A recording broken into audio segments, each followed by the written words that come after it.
This is TBC News. Our top stories tonight. President Samia meets an influential member of the Dubai ruling family. More than 2,300 dead as powerful quake hits Turkey and Syria.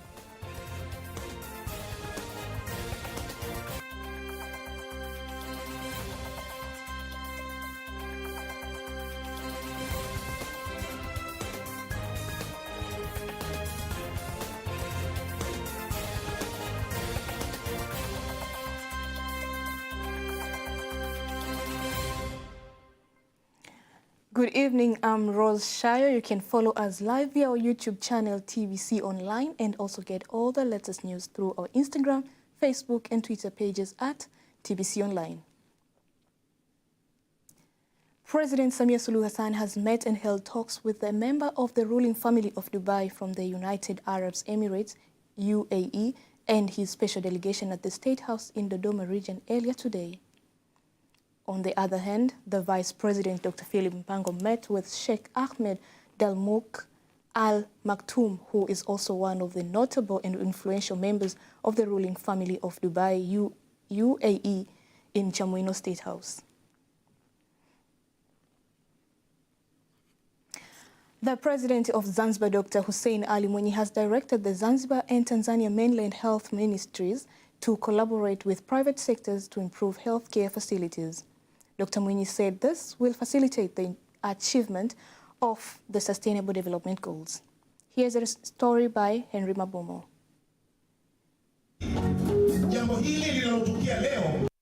It is the launch of the Kairuki in vitro fertilization IVF service center that has cost more than 4.5 billion shillings, which coincides with the 24th anniversary of the death of the founder of Herbert Kairuki Memorial University, HKMU, the late Professor Herbert Kairuki. The center will offer solutions to those with fertility problems to have babies. Dr. Mwinyi says both the governments continue to improve healthcare services and they do recognize the contribution of the private sector, which has been investing in technology, and this has been a catalyst in boosting medical tourism. Such services go in line with the government plan to improve health services in the country, and eventually we will attain our goal to conduct medical tourism so that people from other countries can come to Tanzania to get these services. And so far we can see the sign of this happening because there has been private hospital investment and also government hospital investments. The Minister for Health, Umi Mwalimu, gives 1 month to the government to ensure that it comes with guidelines and legislation for the IVF service.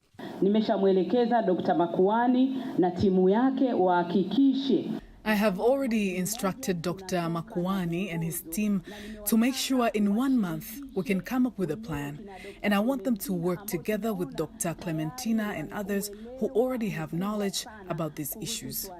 Previously, super specialist in clinical embryology at Kairuki Hospital, Dr. Clementina Kairuki, explains that the cost of the service is calculated from the purchase of medicine and equipment from outside the country. Moja ni kuhakikisha kuwa huduma bora za uzazi pandikizi. One of the objectives of Kairuki Green IVF is to make sure that quality services of IVF reach to the masses in Tanzania. Secondly, is to conduct researches that will determine the magnitude of the problem in the country. Third, the center aims to provide training on IVF. The challenge that we face include dependency on foreign medical facilities from abroad. The cost of the medical facilities and registration of the facilities is also high. Also, the cost of these services are not covered by the insurance. According to Dr. Kairuki, the Kairuki Hospital has invested 4.5 billion shillings in setting up the facility, and so far it has attended to 600 individuals. Out of the number, 45 people have gone for IVF, whereby 35 have been successful. The facility is able to accommodate up to 1,000 people per year.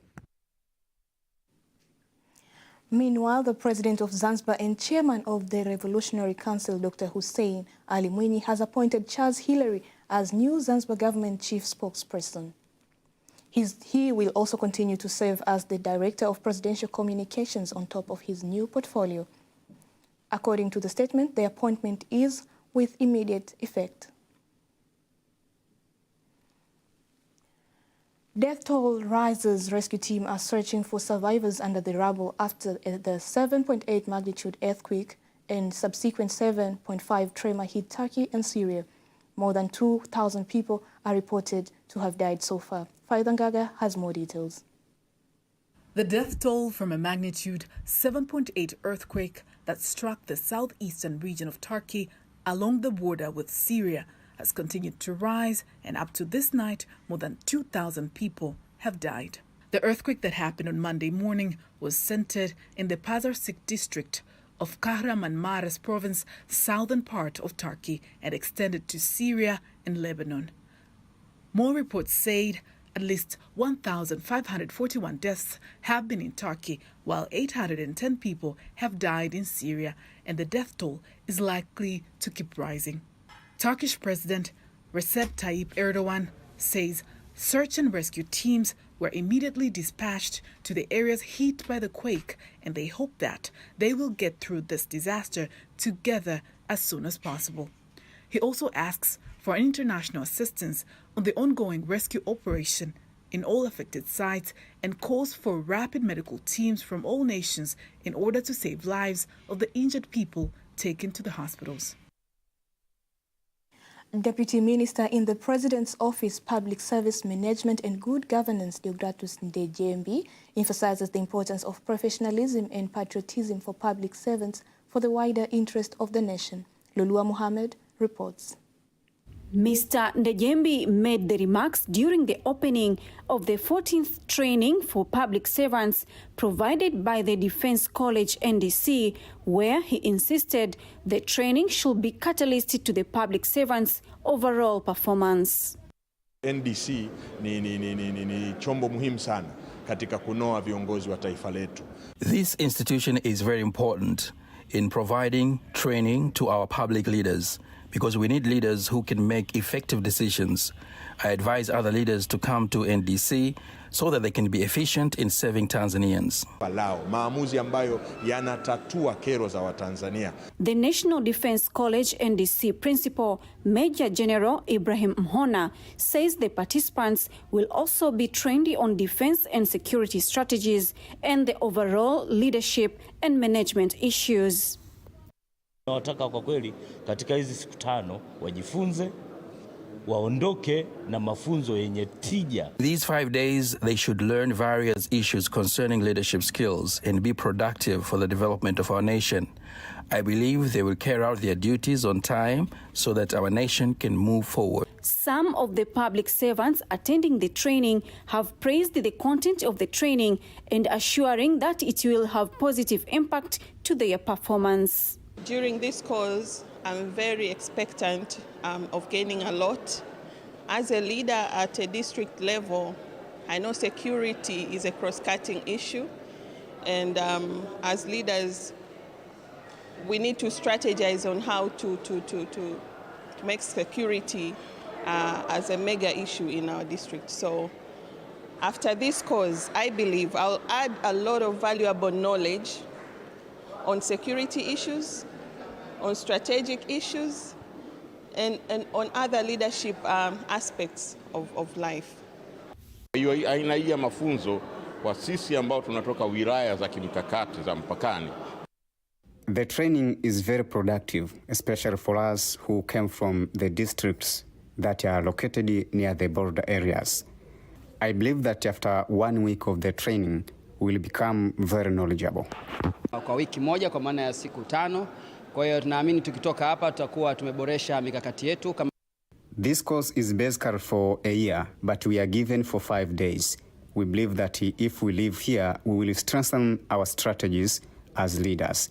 we will also get new strategic method of defense and Kwa hiyo matarajio yangu ni kwamba elimu nitakayoipata kutokana na mafunzo haya itanijenga sana. My expectation is that the skills that I will get from this training will build me up a lot, especially in the position of leading others and implementing the goals of our country at large, as well as managing of various issues. The 5-day training involves district commissioners, heads of public institutions, and heads of departments. Lulua Mohammed, TBC News, Dar es Salaam. The Development Director of the British High Commission in Tanzania, Dr. Kemi Williams, is satisfied with the implementation of Shule Bora project, which aims at improving the quality and access to education. The project is expected to reach over 4 million children in 9 regions of Katavi, Rukwa, Kigoma, Simiyu, Mara, Singida, Dodoma, Pwani, and Tanga. Speaking at the end of her visit in Rukwa, Dr. Williams praises numerous achievements implemented over a year in the districts of Kalambo, Sumbawanga, and Nkasi. Hosea Cheo reports. Shule Bora project aims to create a friendly and safe environment for pupils in pre and primary government school in the country. In its 1 year of implementation, the project has recorded numerous achievements in education sector, especially in challenges which are facing pupils, teachers, guardians, and parents in general. It's been a real pleasure and an honor to have spent the last 2 days traveling around the Rukwa region, visiting schools and seeing the nature of education, the education challenges, but also the dedication that is being shown both by teachers and parents and the government of Rukwa. I've been able to speak to parents and teachers. I've been able to see what's happening in the classrooms. I've been impressed by the work that is being done by the government. And the British government is really honoured to be able to work through the Shule Bora programme, which is here to support the work of government to ensure that children are getting quality education and that all children who are who in this region are getting the kind of education that they deserve, but also that teachers are being trained and that we're able to make sure that schools are accessible. Dr. Kemi Williams has concluded his 2 days visit in the Rukwa region and addresses the partnership to overcome the challenge through the Shule Bora project. It's clear that there is the numbers of children in each class are very high. Some classes have had more than 200 children in each school, which is a very, very challenging situation, both for the children themselves, but also for the teachers in the school. So these are issues that need to be addressed, and they need to be addressed in partnership. So the Shule Bora program is here to work with government, with parents, with teachers, with schools, to ensure that we can make the quality of education that the children are getting in those classrooms is better, but also that those classrooms can be, the numbers of children in those classrooms can be reduced through some form of school enhancement. A 7 years project which was launched in 2021 is implemented in 9 regions in the country, including Coast Region, Kigoma, Dodoma, Tanga, Mara, Singida, Rukwa, Simiyu, and Katavi. It focuses on 4 major areas, which are learning, teaching, involvement, and the building of a system with the aim of uplifting education status. Hosea Cheo, TBC News, Rukwa. Ndaya region has organized the first mining technology exhibition that will showcase investment opportunities in the area that will be held in early March in Chunya district. The exhibition aims to bring together miners and business community to explore business opportunities inside and outside of the country. The Mbeya Regional Commissioner Juma Homera says that the exhibition will involve various business institutions and companies so as to provide a wider scope in understanding of the mining sector. Sisi ni muhimu kwa sababu yanatoa fursa kwa wananchi. These exhibitions provide a platform to citizens, business people, and miners to meet and exchange ideas, also to conduct business well in Mbeya region. This exhibition has many benefits. First, anyone who will attend these exhibitions will gain knowledge about mining technology and the ways in which mining activities are conducted. On his part, the One Voice Company Executive Director Thomas Vungwa and some mining stakeholders clarifies the preparation progress of the exhibition. We have applied innovative solutions in preparations for these exhibitions. So far, these preparations are complete by 60 to 70%. I want to thank especially journalists for their support in this, and I urge them to publicize these exhibitions. Kwa kuwahusisha vijana kwenye shughuli hii, katika hizi siku 5 pia tutakuwa na matukio mbalimbali. We will have several events in these 5 days, and in order to have youth engagement such that the youths can gain knowledge and also get entertained. And this will happen from the first day to the last day. Once we are able to pull in youths, that means new markets will be born. The slogan of the exhibition is expected to be adding value of minerals for the development of the nation. Bugando Regional Referral Hospital pediatrician Dr. Restituta Mushi recommends prospective spouses to undergo sickle cell test in advance to avoid giving birth to children with the disease. Here is the report by Moses Matthew, read by Faitha Ngaga. The remarks were made following the special treatment of children facilitated by the World Vision Organization as a strategy to improve the health and well-being of a child. A total of 31 children, mainly from Kasulu and Kakonko districts in Kigoma region, have benefited from treatment for various diseases, including 24 who had sickle cell. We found out that they really have sickle cell disease, but they don't use medicine properly. We don't know what the environment is like there, but we advise all the patients to start using folic acid properly because their blood is low. Sickle cell is a disease that is inherited from parents. If people receive the information well about the disease that is inherited from both parents, I think it is good to get tested before marriage. The Ministry for Health should see the importance of establishing a data center for children or people who have sickle cell disease so that they can be served easily, because the access to services for those with sickle cell disease is a bit of challenge. For their part, the parents of the children who benefited from the treatment expressed their delight following the treatment offered. We have received the treatments well, and the children are also doing well now because all the nurses have been very close to us while taking care of our children. We are very grateful for helping us. They have helped our children a lot. That item concludes local news tonight. International news is up next.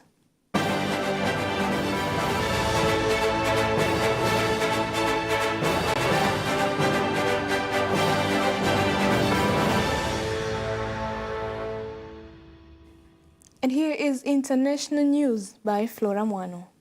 The Malian interim government says the head of the United Nations Peacekeeping Mission's Human Rights Division, Guillaume Andali, has been asked to leave the country within 48 hours after being declared persona non grata.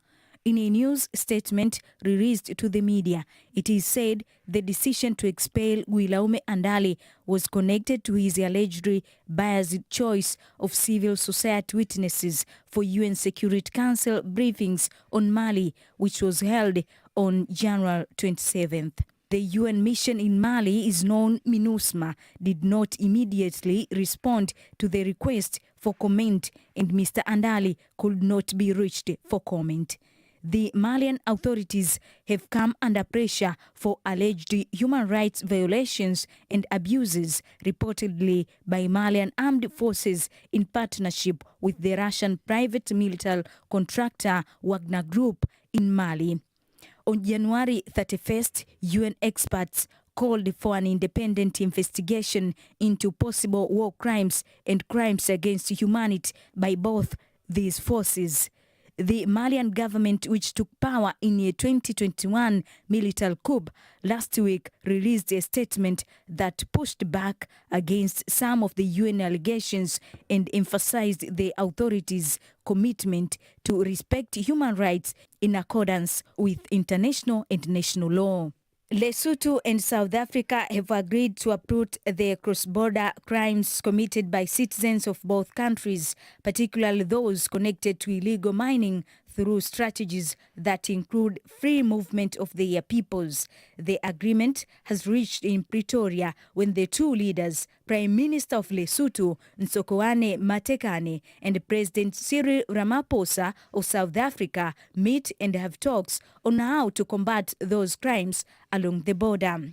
Speaking on that step, the Lesotho Health Minister, Selibe Mochoboroane, has said the two leaders discussed strategies geared towards improving livelihoods of the residents of both countries and in turn boost their economy. He highlighted that the issues that were raised include that of free movement of Basotho between both countries as well as fighting crimes. Minister Mochoboroane added that the two leaders will assign the relevant minister to implement free movement of Basotho across the borders without passport, stamping with 3-month period because there is a clause that supports that. Another task is for ministers to work towards fighting crime between the two neighbor countries. On that meeting, Prime Minister of Lesotho, Ntsokoane Matekane, and President Ramaphosa of South Africa discussed on renewable energy that if Lesotho generates enough electricity using water, sun and air, South Africa will become a sure market of Lesotho's electricity. And the trial for the largest national security case in Hong Kong has begun, with some 47 people accused of sedition for holding an official legislative primary election. The government official in Hong Kong said among those accused include some of the most prominent pro-democracy figures in Hong Kong, such as activist Joshua Wong and Benny Tai. Prosecutors in Hong Kong charged that the unofficial primary election held to select candidates to contest a legislative election was a vicious to subvert the government. The group, which has been charged with conspiracy to commit sedition, has maintained their stance that they were practicing normal opposition politics. Most of them has been detained for the past 2 years on security grounds, and the trial is expected to last for 90 days. That was international news. Sports news is up next.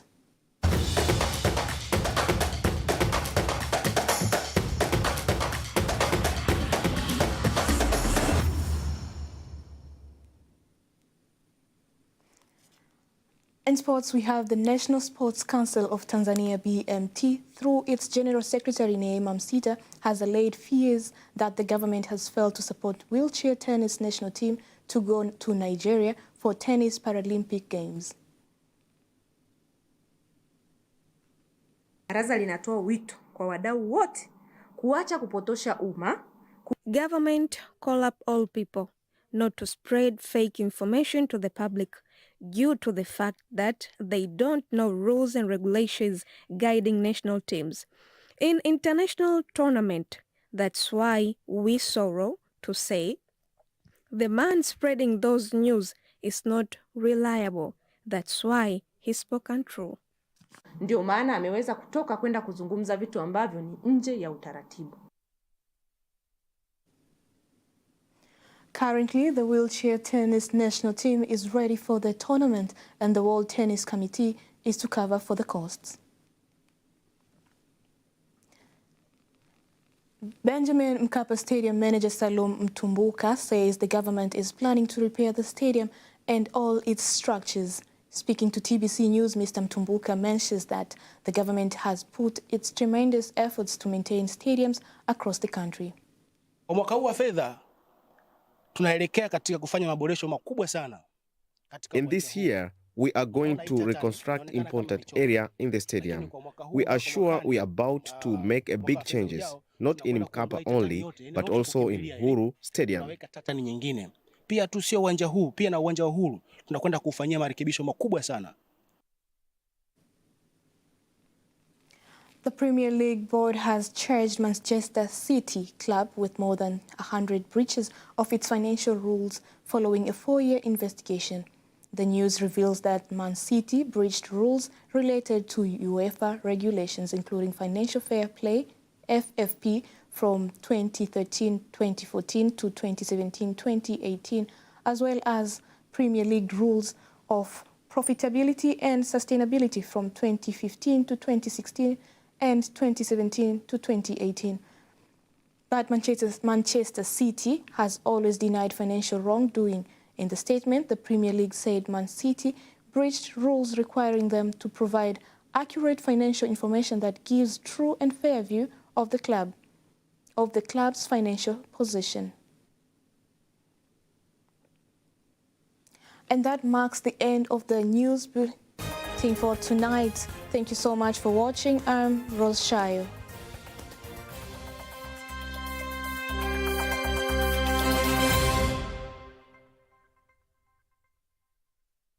Ubu, usalama barabarani na uraia. Ubu, kipindi cha usalama barabarani na uraia. Ubu, inaelimisha juu ya matumizi sahihi ya alama pamoja na sheria za barabarani. Ubu, usalama barabarani na uraia. Habari za wakati huu mtazamaji wa TBC1. Karibu kwenye kipindi cha usalama barabarani na uraia, yani Ubu. Kipindi ambacho lengo kuu ni kuelimisha matumizi sahihi ya sheria na alama za barabarani. Na lengo ni kuepuka ajali za barabarani ambazo nyingi husababishwa kutokuzingatia sheria na alama za barabarani. Mtazamaji, kipindi cha leo tunaungana na mkuu wa kikosi cha usalama barabarani katika mkoa wa kipolisi wa Kinondoni hapa jijini Dar es Salaam, mrakibu mwandamizi wa jeshi la polisi Desderi Rugimbana. Na lengo hapa ni kukumbusha watumiaji wote wa barabara kuzingatia sheria na alama za barabarani. Na lengo ni kuepuka ajali za barabarani. Mtazamaji, ungana nasi katika kipindi cha leo. Usalama barabarani na uraia. Tutaenda kwenye elimu ya usalama barabarani. Tuwakumbushe, tunajua ninyi ni madereva wazuri. Sawa? Tunaelewana? Na niwaambie kitu kwamba wewe unaendesha pikipiki, wewe unaendesha bajaji, si ndio? Wewe utaendelea kuendesha bajaji tu na pikipiki. Sawa? Utaenda unapanda ngazi, utafikia kuendesha gari. Unaendesha maroli makubwa, utaendesha mabasi ya abiria. Sawa? Lakini inategemea na wewe umekuaje. Sawa? Sisi tunavyokuwa tunakuona kwamba huyu Mr. X anavyokwenda anaenda vizuri, acha tumpandishe, tumtoe kwenye daraja A, tumpeleke daraja D, tumpeleke kwenye E na C na kuendelea. Sawa? Kitu kikubwa sana hapa ni usalama. Usalama wetu. Yaani nimekuja kuonekana kwamba ninyi waendesha pikipiki, ninyi waendesha bajaji, yaani nyinyi mmejiona kama kwamba sio watu au sio watumia barabara. Kweli? Kwa sababu matendo tunayoona barabarani humo yanaashiria kwamba ninyi unajiona yani kama sisimizi. Lakini kumbe maisha yako ni muhimu sana. Maisha ya yule mtu uliombeba ni muhimu sana. Sawa? Lakini maisha ya wale watu wanaotumia barabara wengine ni muhimu sana. Watumia vyombo wengine ni muhimu sana. Lakini miundombinu ya serikali ambayo serikali imeweka hela nyingi kwa ajili ya kututengenezea tuweze kupita vizuri, nayo ni muhimu sana. Sawa? Sasa sisi tusijione kwamba mimi bwana, mimi ni kajitu kadogo tu humu barabarani. Hapana. Jione kana kwamba wewe ni kama lile basi pale. Sawa? Ukishaona hivyo, haya matendo ya hovyo hovyo tunayoyaona barabarani humo yatakwisha. Sawa? Na wakumbusha sana. Hivi vitendo tunavyoviona vinafanyika barabarani vinapelekea ajali. Sawa? Na ninyi waendesha pikipiki, kumbukeni kwamba ule mwili wako unapopata ajali ndio sehemu ya kwanza kukutana na barabara. Sawa? Magari yametengenezwa Kwanza kumkinga mtu yale majeraha anapokuwa amepata ajali, tofauti na vyombo mnavyoendesha ninyi. Sawa, wewe ufungi mkanda, unakuambia vaa kofia ngumu, lakini kofia ngumu ni sehemu, unakinga sehemu ndogo sana ya mwili wako. Sawa, ukingi kifua, sawa, ambapo ndo kuna moyo, si ndio? Huu mwili wa binadamu unategemeana kweli kweli. Kwa sehemu moja tu ya mwili itakapokuwa imepata madhara, kumbuka wewe ni mtu wa kulala tu, na ninyi bado ni wadogo, bado ni wadogo. Mnatarajiwa kwamba mkuze vipato vyenu katika jamii za familia zetu mnazotoka, lakini mkuze vipato vya taifa, kwa sababu najua mnalipa kodi, mnafanyaje, mnafanya lakini ninyi ni nguvu kubwa ambayo tunatarajia kwamba muendelee kukua hivyo, kama nilivyosema kwamba hautaishia kuendesha pikipiki peke yake. Sasa madhara yanayotokana na ajali ambazo aidha umesababishiwa kwa wewe kutokujua, sababu unajua kwamba mimi hii taa mimi ndo natakiwa nipite. Sawa? Lakini kumbuka wewe sio mwenyewe unayotumia hii barabara. Sawa? Na akili zetu zinatofautiana. Sasa soma kwanza barabara ikoje unayotumia. Tambua. Sawa? Ukishatambua, fanya maamuzi yaliyo sahihi, kwa sababu usipofanya maamuzi ambayo ni sahihi, sawa, ndio utaenda kufanya hivyo, sababisha ajali. Sawa? Fanya ajali unakipiga kichwa chini. Wengi hamvai kofia. Na ukivaa kofia unavaa kofia kwa kusema kwamba mimi RTO asija kanikamata, mimi polisi asija kanikamata. Sivyo hivyo. Tunasema vaa kofia kwa sababu ya usalama wako, na kwa sababu hatari unayoipata wewe unaendesha kile chombo ni sawa sawa na yule abiria uliyombeba. Basi huna budi kuhakikisha na yule abiria amefanyaje? Amevaa kofia. Gharama hii pikipiki na gharama ya kofia ni vitu viwili tofauti kabisa. Na hela mnapata. Sasa haya makusudi haya tuyaache. Salama barabarani na uraia. Unapotoka nyumbani kuja kufanya kazi, hakikisha umejikagua. Je, helmet mbili ninazo? Ndio ninazo. Sasa tumevaaje na apiaje, yani naonekanaje? Yule mtu anayekwenda kunikodi namvutia? Sio swala la kukimbizana tu. Namvutia, unamvutiaje? Sio uzuri. Nguo zangu hizo vaa naonekana mimi niko smart. Sawa? Je, chombo changu kikoje? Kinaweza kukidhi mazingira tunayofanyia kazi? Kwa maana kwamba umekicheki chombo chako, tairi ziko vizuri, sawa? Umefanya ile service vizuri, chombo chako kiko vizuri. Angalia matakwa ya kisheria. Leseni yangu nayo endesha hiki chombo ndio leseni inayotakiwa kisheria. Je, ile pikipiki yangu imesajiliwa, inayo kadi? Je, ninayo bima inayotakiwa niikatie pikipiki, ili utakapokuja kuwa umetokea tatizo nione kwamba huyu mtu au mimi mwenyewe nalipwaje? Kwa hiyo hapa sio swala la kusema kwamba mimi namkimbia polisi. Na kwa maana hiyo, kwa sababu hatukidhi vile vigezo, inapotokea ajali tunakimbia. Sisi wenyewe humu bodaboda tunashiriki katika kufanya vitendo viovu. Yani mimi hapa Rugimana nimefanya ajali ambayo ni mwenzako bodaboda, unasema kwamba lazima tukaitoroshe ile pikipiki. Tunaenda tunaitorosha ile pikipiki. Na inawezekana katika kufanya hivyo, wewe mwenyewe ambao umesababisha, kumbe wewe mwenyewe hukuwa na kosa. Yule aliyekugonga na alikuwa na nini? Anakosa. Unapoteza haki zako. Sisi tunapokuja polisi kuja kushughulikia ile tukio ambalo limetokea la ajali, unakuja kupoteza haki zako kwa sababu ukufanya yale ambayo yalikuwa yanatakiwa wafanye mwanzo. Sawa? Lakini kitu kinachoonekana kingine ni kwamba bodaboda tunashiriki katika vitendo vya kihalifu. Sawa, nimeona. Yaani ajali imetokea, tushashika fimbo, tumeanza kumpiga mtu, tumeanza kuvunja gari, tumeanza kufanyaje? Sasa tukumbuke kwamba kwa sababu tukio limetokea linashughulikiwa kisheria na polisi tupo kwa ajili ya kufanya hiyo kazi. Tusijiingize katika masuala hayo. Sawa? Tusijiingize katika masuala hayo. Yule unayempiga pale anakumomolea gari, inawezekana akawa ni ndugu yako kwa njia moja au nyingine. Tunaelewana? Tunaelewana wazee? Salama barabarani na uraia. Bodaboda mnapata taarifa nyingi za matukio ya kihalifu na wahalifu, sababu mnabeba watu wengi, mnafanyaje? Mtuambie. Lakini yanapotokea matukio ya usalama barabarani, haya ajali, mnapokwenda kutoa msaada, msiwe sehemu ya kuiba. Kuna mtu alikuwa anasema ana swali. Nilikuwa na swali afande. Swali langu linakuja hivi. Kwa jina naitwa Gaspar George, kwa jina maarufu naitwa Chichi. Chichi. Yeah. Mimi afande, swali langu la kuhusu wa maaskari ambao wanaoitwa Tigo. Tigo wamekuwa ni watu wa kututia uoga sana kwenye mazingira sometimes ya kutaka kutoa misaada.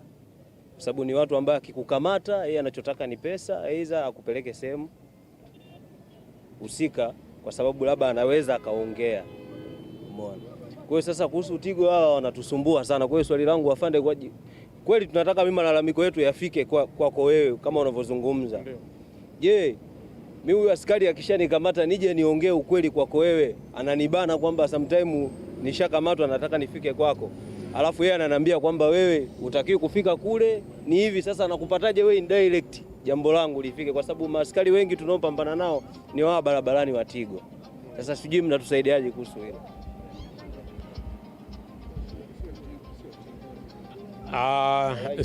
Sawa Bwana Chichi, na kushukuru.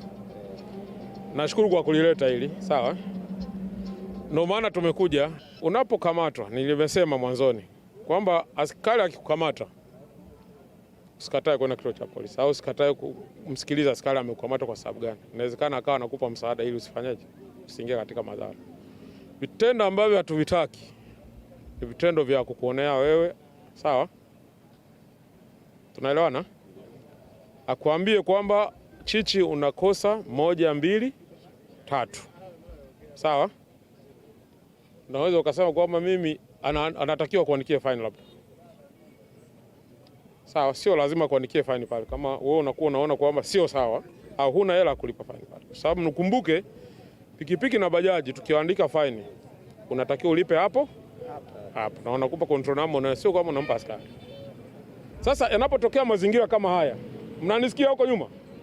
Yanapotokea mazingira kama haya ambayo yanatia wasiwasi, kwa sababu wewe mwananchi una haki ya kuuliza kwamba huyu Rugimana amenikamata lakini mbona sio sawa? Anachonikamata amesema amenikamata sina bima, sina leseni, anasema sijavaa kofia ngumu lakini mbona ninavyo? Ananitisha tu ili aweze kufanyaje. Wewe sema tu kwamba nataka niende kituo cha polisi. Lakini nimesema mimi nitatoa namba yangu ya simu hapa. Sawa? Inawezekana ukanipigia ukanikosa kwa kupokea hapa. Tuma message afande. Mimi nimekamatiwa sehemu fulani lakini naona kama mazingira sio sahihi kwangu. Sawa? Naomba niende kituo cha polisi, askari anani katalia. Sawa? Sawa, usimnakumbuka siko kila mahali na hao hawako kila mahali. Sawa? Lakini kwa sababu sisi hatutaki watu waonewe. Sawa? Polisi tunayo mamlaka makubwa, lakini hatuyatumii mamlaka makubwa dhidi ya watu kwa kuonea. Sawa? Sisi tunatumia mamlaka kwa ajili ya kuona kwamba ilikoishia haki yako ndio inapoanza haki ya mtu mwingine.